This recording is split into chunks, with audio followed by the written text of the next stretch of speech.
What is going on, guys? Welcome to Rev and Step, and today I have a little bit different video for you.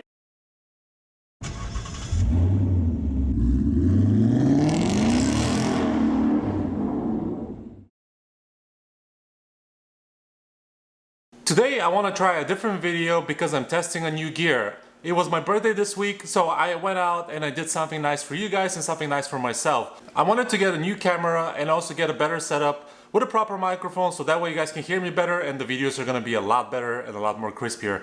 Also, I want to advertise this little bullet card that I got for my birthday. It was phenomenal. It was a great present by my girlfriend and I'm really happy about it.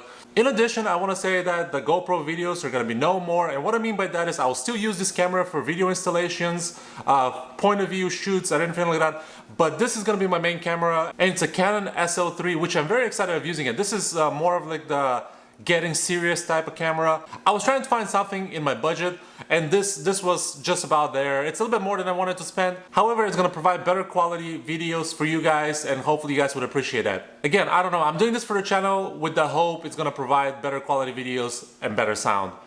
Without further ado, let's get with today's video.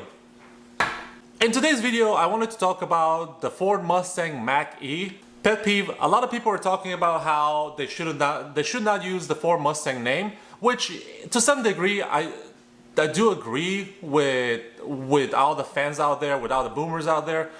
However, I think that Ford is doing like a power play because this is creating a lot of media attention, even though some of it might be negative. I think they're doing very well with that, and I do think they probably should have called it the Mach-E and left it at that, instead of them using the Ford Mustang nameplate. Which is fine, they own the nameplate, it's their thing. I don't have personally an issue with it. I wanted to approach this video in a different way, and I wanted to look only at the positives. And why do I believe that the Mach-E would actually be a really good car? But before we get into that, I do want to get like a wide lens for this video, because the 1855 that I'm using right now, I can see on the camera right here on the little screen, it's very zoomed in, and I want to capture like a broader area of the video. So we'll see, maybe down the road I'll be able to afford that. But for now, I'm sorry, you guys are gonna have to deal with the 18 to 55mm lens, which is fine. Anyway, let's get back to the video. So the first thing is, let me go over a few stats. You guys have seen probably a lot of videos online, but I just want to go over the stats for my own sake. And I also want to compare it to the competition. And the competition of the Mach-E, that will be the Tesla Y, the Tesla Model Y. And I believe that the two cars, they're very similar and very close in comparison. But let's go over some of the stats, and I'm going to compare both of them. For the Mustang Mach-E, they have a few ranges or a few models they can have. You can have the Mustang GT, which is kind of like the top of the line. And also they did confirm that the Shelby Mach-E would be happening in production, so that's another plus. However, I want to go over the current models that they'll have, and that will be the base model, then they'll have the premium model, they'll have the Mustang Mach-E GT, and then they'll have Select. But also, let's not forget about the first edition. So the first two cars that Ford would actually, deliver to the public will be the first edition and also the premium model. That will be the first ones that you'll be able to order. So the first edition has about 270 miles per charge, or whatever you want to call it. And the premium will have about 300 miles per charge, which is pretty good. When we look at Tesla, they're doing kind of like a similar thing. They'll have two models, which will be the first ones. There'll be the performance and also the long range. The long range will be 300 miles, which is a direct competition for the premium model. And the Model Y performance will have a range about 280 miles. When we talk about performance, Mustang and the Model Y would have the exact same performance. Both of the manufacturers are quoting 3.5 seconds from 0 to 60, which is exactly even. And when I talk about the pricing, I'm going to start from the base. The base will be about $43,000 for the Mustang Mach-E base model, and the Tesla Y will be about $39,000. So there's a lot of price discrepancy there. But there's a few reasons. Ford is providing $7,500 Fed tax credit break or a discount, which is gonna obviously reduce the price down. And then we roll up to the performance models, which will be obviously the long range for both cars. And this is where the pricing kind of differs, because Ford is quoting their long range, or their premium, which is the 300-mile range car, will be about $51,000. And when we look at the model, or the Tesla Model Y, that's about $60,000. So there's a huge difference there. I'm not sure why, I'm not sure what's different, but you'll be getting about the same mileage, just different, I guess, different interiors and different style. I would say that Tesla's interior is a little bit better.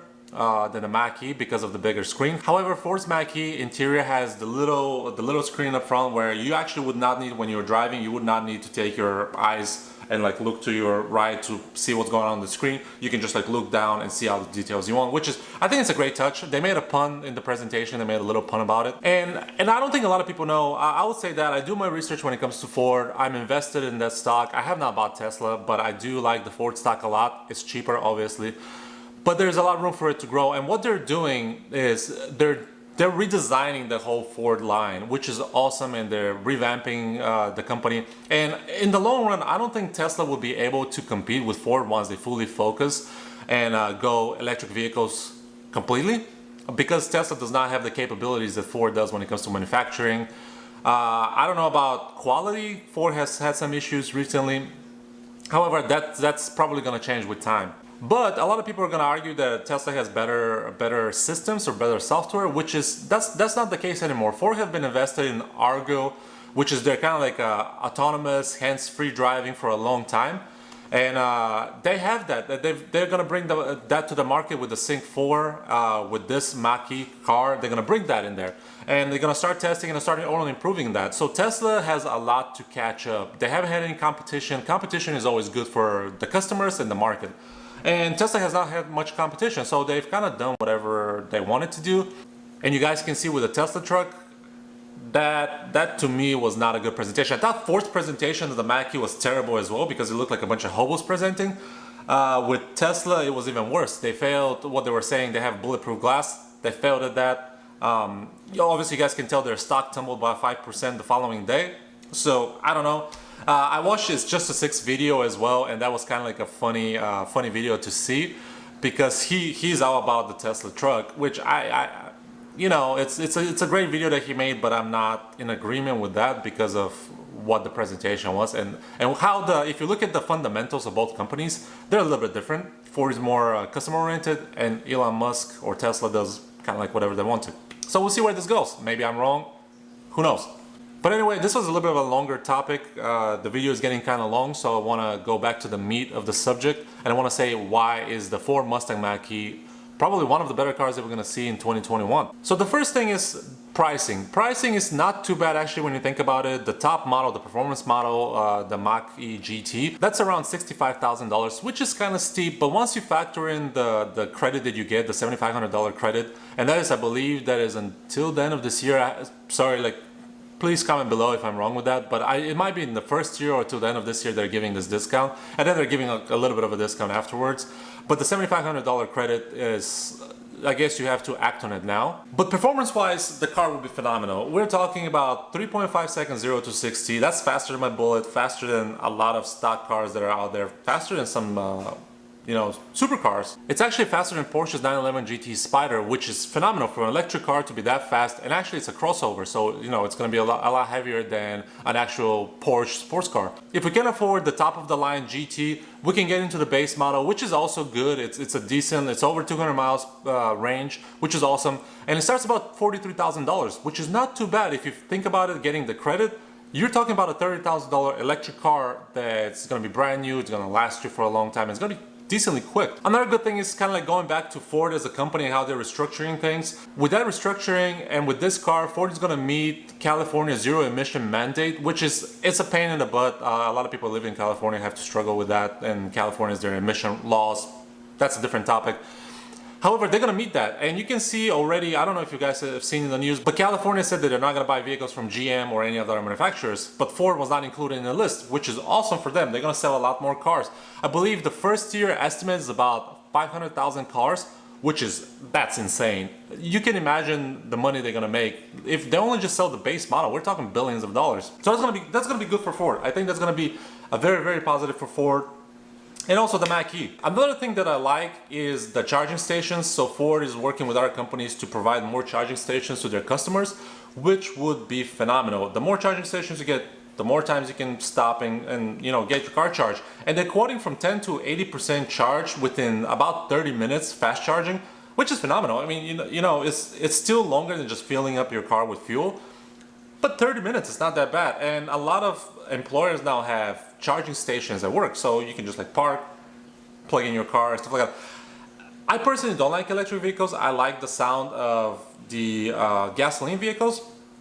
However, if I have a choice of a daily, I wouldn't mind having an electric vehicle and just driving it to work and back into the store and whatever.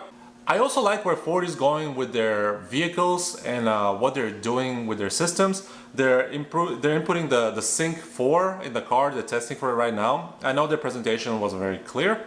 However, the Sync 4 is going to be the next thing. And also I like how they're doing the door handle less design. And that's awesome. In the presentation they showed us you can just have your phone in your car and your car is going to recognize while you're walking to it, and then it's going to open the doors when you get close. That is pretty awesome. I think that's the way to go, because the door handles, they can kind of, you know, even if you look at this car, this little model, you can see the door handles here, and there, you know, if you have like a flush design and you don't see the door handles, that will look a lot better. I think that will look great. And lastly, let's talk about the design and the storage space you have in the car. I believe the storage space is great. You have plenty of storage space for the car. Obviously you don't have an engine, so you have like a frunk and you have a trunk as well. And the design, I really love the design. I love the rear end. But however, the rear end is probably my least favorite part of the whole car, but I do love how the rear end looks with the lights, kind of like they keep that Mustang vibe. And I love the front, and I love the sides and everything. The interior is phenomenal. I love the interior. So Ford overall have done a really good job redesigning or designing this car from the beginning stages. And I think they're gonna be very successful with it.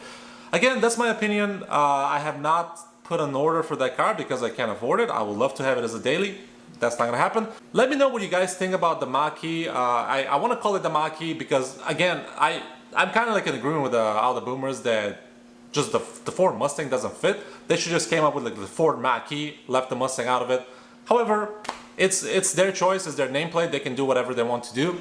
But let me know what you guys think in the comments down below. What do you think of the Mach-E? What do you think of Ford and what they're doing, if it's correct, if it's good for their business model? I can talk to you guys about investing in Ford and stuff like that because I've done my research with them. They'll be very successful when it comes in the future, but I don't know. Their stock has always been weird in the trading in the low teens, I guess, even the low single digit, I mean, the high single digit numbers. But that's a different topic. I digress.